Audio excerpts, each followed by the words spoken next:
boleh menghentikan tangisan anak secara tidak tepat atau memaksa.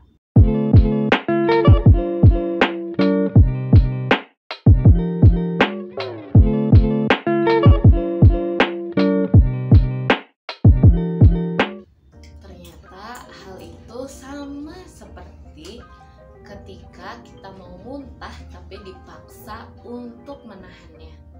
Tentu rasanya nggak enak kan ya?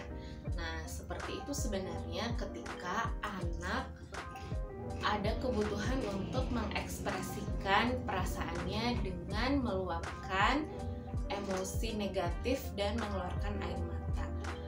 Mekanisme mengeluarkan air mata sendiri di dalam tubuh adalah untuk menetralisir perasaan yang sedang terjadi, sehingga kita akan merasa lega ketika sudah mengeluarkan air mata.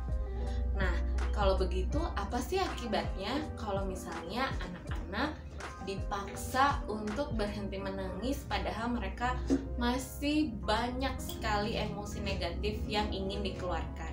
Yang pertama, bisa terjadi perubahan kepribadian. Jadi anak-anak yang tadinya normal gitu ya, ceria, bisa menjadi sangat pendiam atau bahkan sangat heboh karena untuk menutupi kondisi emosi negatifnya.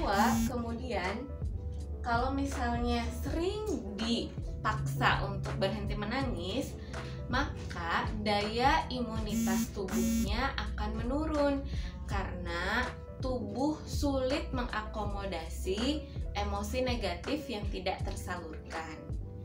Nah, ini yang ketiga, biasanya dialami juga oleh orang-orang dewasa. Maksudnya mungkin karena emosi negatif yang belum dikeluarkan sejak kecil, jadinya sampai dewasa masih terbawa. Apa sih itu? Pura-pura bahagia. Ini juga sebetulnya sangat mengkhawatirkan.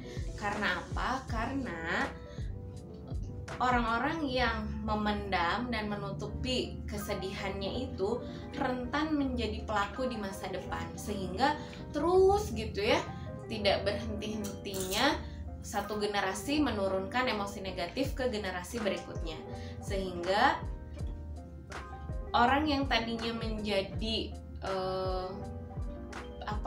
korban gitu ya, ketika pengen nangis tapi disuruh berhenti terpaksa, akhirnya mereka di masa dewasanya juga menjadi orang tua yang tidak mau menerima ekspresi emosi anak dan tidak mau menghargai perasaan anak gitu.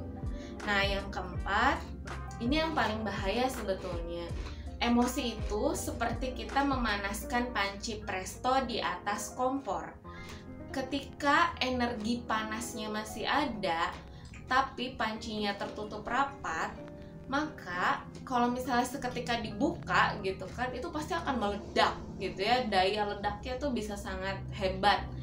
Dan begitu pun sebaliknya, kalau tidak diberikan ruang untuk meledak, maka dia akan keluar sedikit-sedikit dan jadi marah ke sembarang orang dan di sembarang tempat.